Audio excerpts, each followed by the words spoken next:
for this invitation to be part of today's discussion.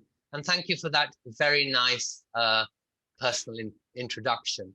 So I have a PowerPoint, which I'll share right now.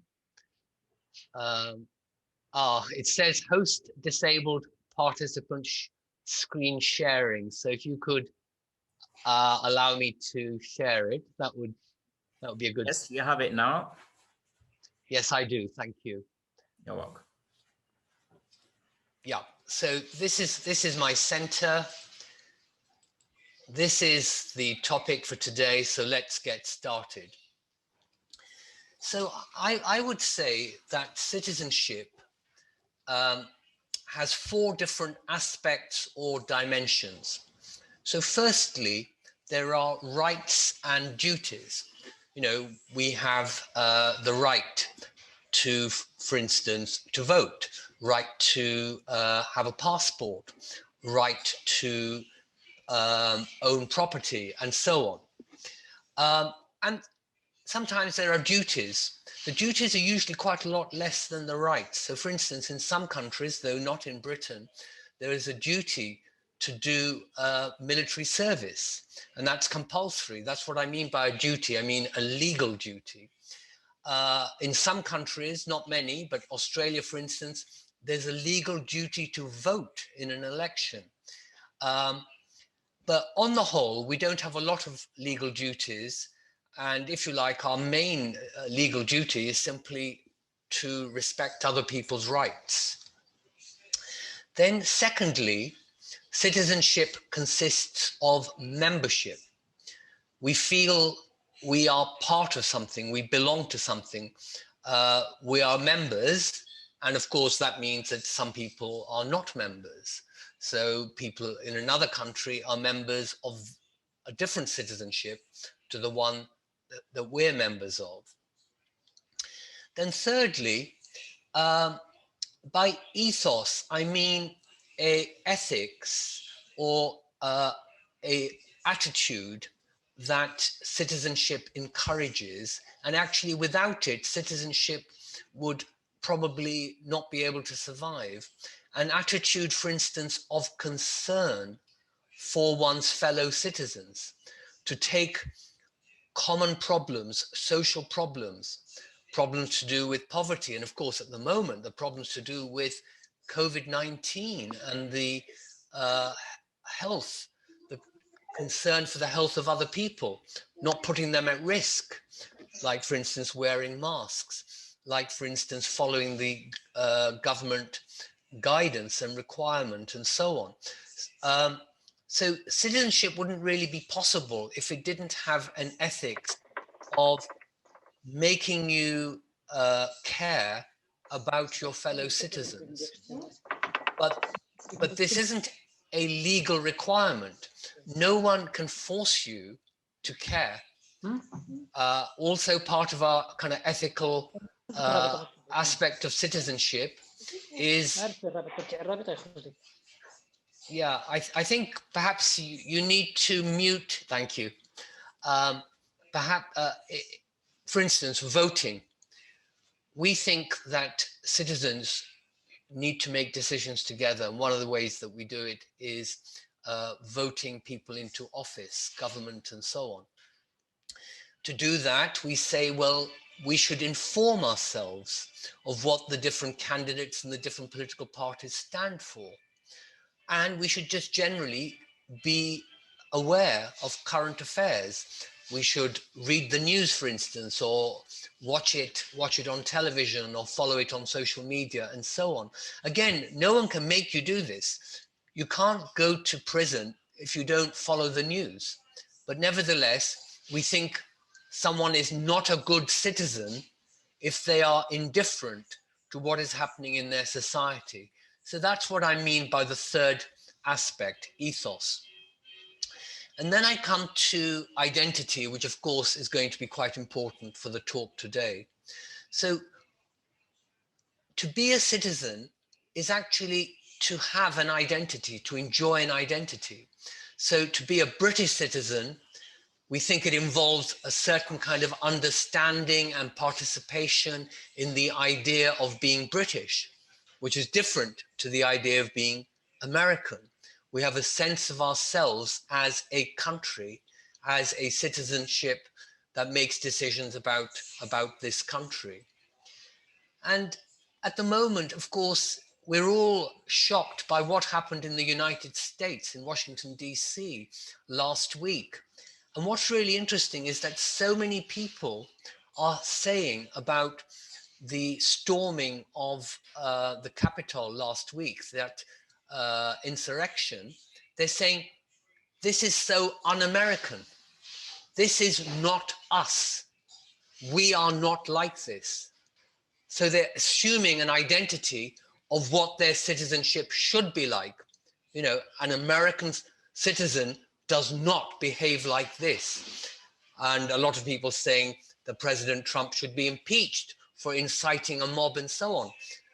Of course, the impeachment involves a legal process, but even if he's not impeached, there is a sense that he is not living up to the American ideals of citizenship, to the idea of being American. Just yesterday, I saw a photograph, in fact, I saw it on Facebook, in relation to a photograph of the refugee camp that was burnt a couple of weeks ago.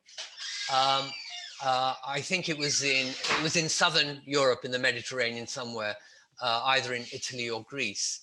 And someone had written on a wall a piece of graffiti, and it read, "Sorry, refugees, this is not Europe," meaning that Europe should not behave like this. It is below our standard of identity, our level of what being European is. Now, we may or may not agree with that and so on, but I'm just giving you an illustration of what it means to say that citizenship is an identity. So moving on, I would say that there are three key concepts in citizenship, and I'm using here the terms that you'll recognize because they come from the French Revolution of the late 18th century. So, you know, liberté, égalité, fraternité. So in English, of course, liberty, that citizens should have certain rights against the state, rights that, as it were, give them some freedoms, like freedom to own property, or freedom to meet and criticize the government, or freedom to follow their religion of choice, and so on. Equality, meaning that all citizens are equal to each other. No one is more of a British citizen than someone else. All British citizens are equally British citizens. But equality is actually quite a difficult concept, and I'll say a bit more about that. And then finally, what the French revolutionaries called fraternité, a fraternity, which nowadays we often call solidarity. That is to say, a sense that we, all citizens, share some common fate, that we should support each other, we should care about the circumstances of our fellow citizens, that the suffering of a fellow citizen is in some sense a suffering of everybody, of all citizens, and citizens should do something about it. By suffering here, I mean things like poverty, homelessness, as well as, of course, issues that arise in terms of, say, war and invasion, and so on. So those are the three concepts of citizenship. And in the rest of my talk, I'm going to discuss, well, what does this imply for nationhood and for religion?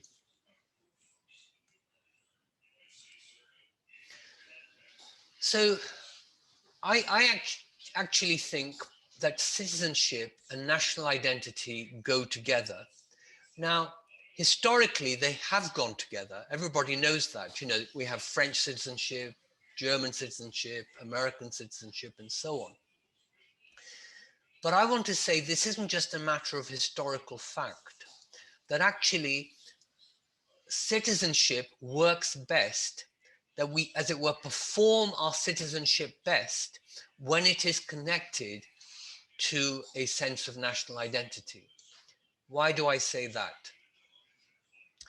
Well, because, as I said a moment ago, citizenship is about fraternity. And fraternity or solidarity actually involves a sense of belonging. We belong to each other. We should care about each other. We should care about the body of people who are our citizens, which really means we should care about the country. And of course, there are different ways of conceiving the country. Citizenship, as I said, in some ways is a legal concept, though it's not merely a legal concept. But nevertheless, there is something relatively dry about citizenship. And that's one of the reasons why it gets a lot of its power through national identity, by connected to a sense of being not just a British citizen, but being British in some way. The British colors our idea of what our citizenship is, just as in France, it colors it very differently.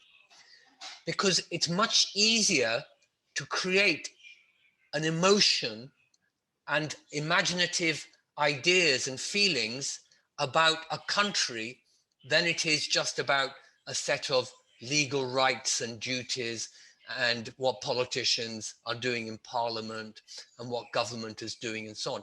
Most people, let's be frank, most people are not that interested in politics and in government and so on. They follow it to a degree, but apart from a few political crises and elections and so on, most people don't get emotionally connected to the work of citizenship, to the work of politics.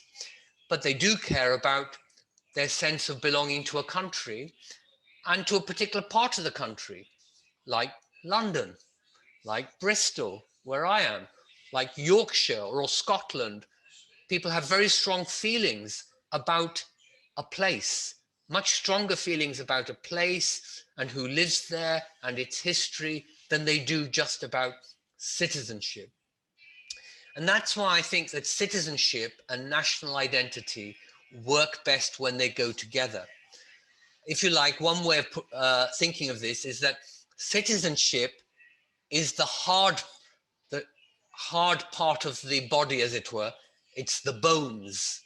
It's our skeleton. Without it, we just collapse. So we need something solid and hard to make us stand upright. We need our skeleton. We need a skull to protect our brain. But actually, we are more than a skeleton. We are flesh and blood. We are something living. And that living flesh and blood is what comes from our imagining ourselves as a country and emotionally identifying with the things that we can be proud of about a country and things that we sometimes can be very ashamed about our country. A few more points here on this slide. This national identity must not be simply top down. It's not something that should be invented or prescribed, designed by the government, by the state, and then everyone told, oh, this is the national identity, behave yourself, behave like this. Unfortunately, we're getting a lot of this. We get a lot of this in Britain, but we're getting a lot of this at the moment in France, where President Macron is telling the country what he thinks the national identity is, the Republican identity, which he says is all about laïcité, and he's telling Muslims, this is how you must be French. Do this, otherwise you're not really French. That's not my understanding of national identity. It shouldn't be top down. It should come from the people themselves. And of course, which means it should be changeable. It changes over time as people change. Moreover, the national identity should not be stigmatizing. It shouldn't be making some people feel good about themselves, about their country, by making other people inferior, by stigmatizing some groups in the population. And Muslims in Western Europe at the moment are one of the objects of this stigmatizing as countries try to develop and adjust to various crises about their sense of national identity.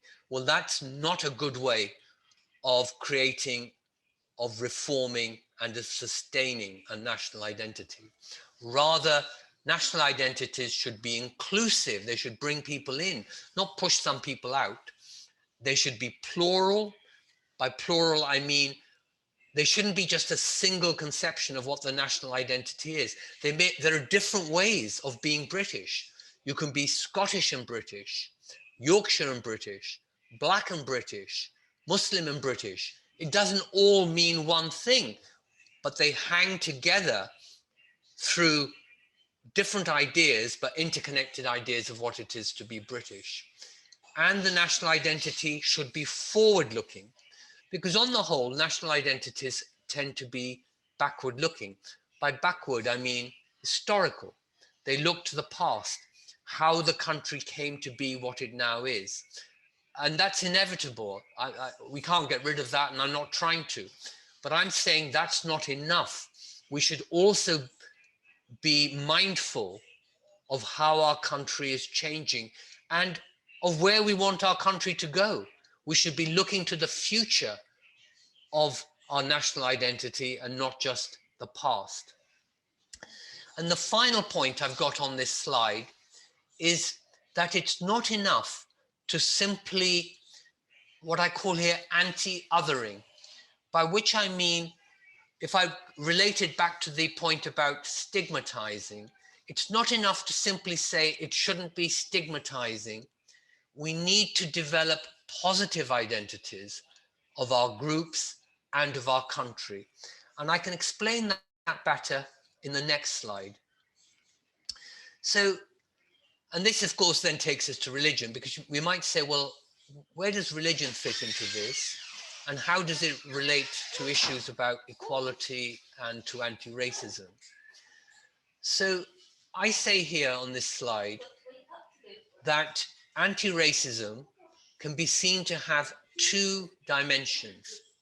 Firstly, there's anti-racism as anti-discrimination. And this is a pretty straightforward idea. No one should be treated less favorably because of the color of their skin, because of where they or their parents or their grandparents are from, because of their appearance in some physical way. So that's one aspect. But that's not all that anti-racism is. Anti-racism is also what I call here positive identity affirmation. That is to say, it speaks of an identity which it cares about, which is positive, which it wants to promote. So it's not simply anti, it's actually pro something, pro certain identities.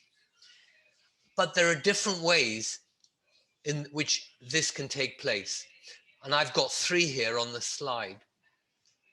So one of the positive identity affirmations is you turn a negative into a positive. So for instance, up to the 1960s, let's say 1950s, in the 1950s, the term black, referring to people, black people, in the United States and in Britain was a negative term. It was a rude term. It was a disparaging term. People in polite society, and like, you know, the BBC and the newspapers and so on, wouldn't talk about black people. They would talk about colored people or Negroes, which were regarded as the polite ways of talking about black people. And black was regarded as racist, you know, the language of racism.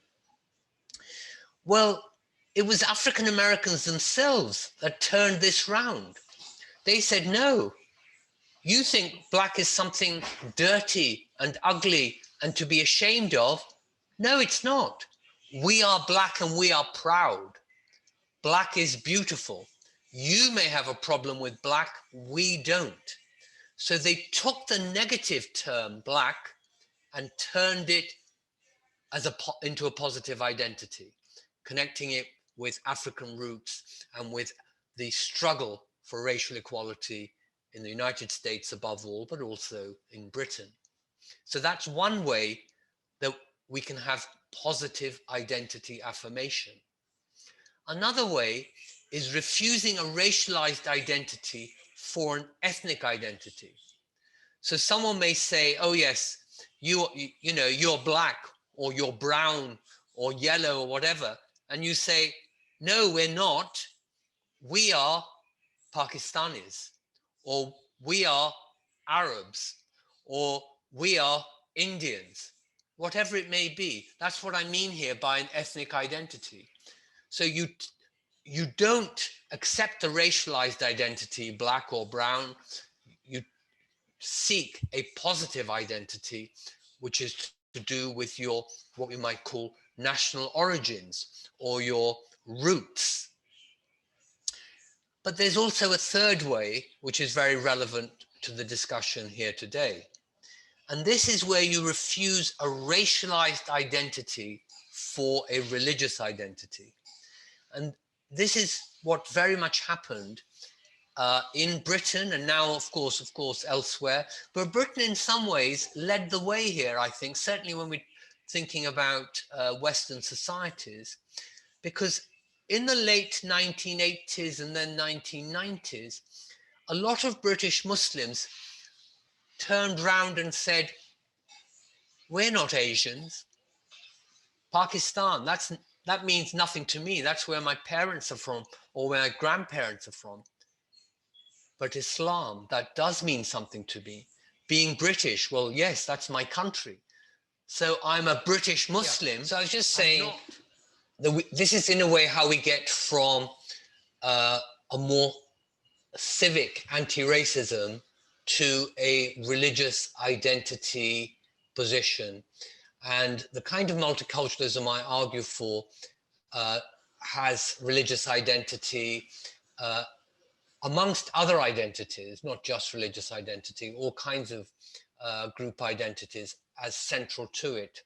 So I then very quickly say that actually equality is a quite difficult concept. The first part is very easy to understand. I think everybody understands equal rights, non-discrimination, and where we sometimes say, well, if Christians can have this provision, this opportunity, why can't Muslims? So that's pretty easy to understand. But there are two ways of doing that. So there's one way, which I call equalizing downwards, where you say, oh yes, we recognize there's an inequality between Christians and Muslims, say in Britain. So yeah, because Christians have loads of state funding for their schools. Muslims have very little. So some people might say, okay, we will just abolish all funding for all faith schools. Now, Muslims have nothing to complain about because Christians are on their same level. Well, obviously that's totally unsatisfactory. I call that equalizing downwards. It's a bit like if some women at my university complained that they were being paid less than men, expecting to be paid more, and the vice chancellor said, okay, some men now, or all men now, will be paid less at the same rate as women. Not many women would think that was the equality that they were seeking. So normally what we seek is equalizing upwards. in my example, giving Muslims and others the same provision as currently enjoyed by Christians. And this isn't really just hypothetical, because some of you will be aware that in France, many serious intellectuals, left-wing people, egalitarians, actually go for the option of equalizing downwards. They say, why should, if Muslims feel they've got less than Christians, well, we just need to abolish what Christians have. But in any case, the concept of equality that I'm most concerned about as a multiculturalist is this, and I'll just read out what it says on the screen. So this isn't equality as sameness, but equality as respect for difference, which can require differential treatment, as the important thing is to focus on a group's needs as well as on what provision is generally available. So, for example, Christians have no dietary needs that are met at school, but that's not a reason to deny Muslims and Jews kosher or halal meals, in my opinion. But again, there are French Republicans who say that providing kosher or halal meals at school for children is somehow privileging Muslims and Jews, which I think is a nonsense. It's just meeting their needs. And equality should be about meeting the needs of groups. They say, in fact, that Muslims should be eating pork, should be provided by pork, with pork and so on. Some of you may be familiar with that.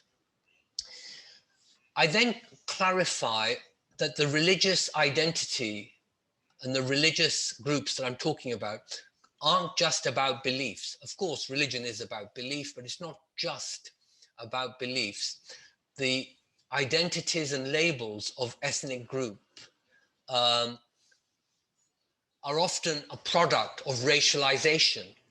I gave an example before of how Black people were racialized as inferior because of their origins, for instance, having less intelligence and so on. So that's clearly a dimension of identity which Black people have been and continue to resist. I also talk about how groups who have a sense of themselves as a group, like for instance Muslims, are often an ethno-religious group, by which I mean that there can be ethnic variation across a religious community. So even though people say, hey, we're all Muslims, we're all united as Muslims, nevertheless, they may have quite significant ethnic dimensions to their understanding of what being a Muslim is. So one example I give is that a lot of British Pakistani Muslims, they are keen, they encourage their children to marry a Muslim.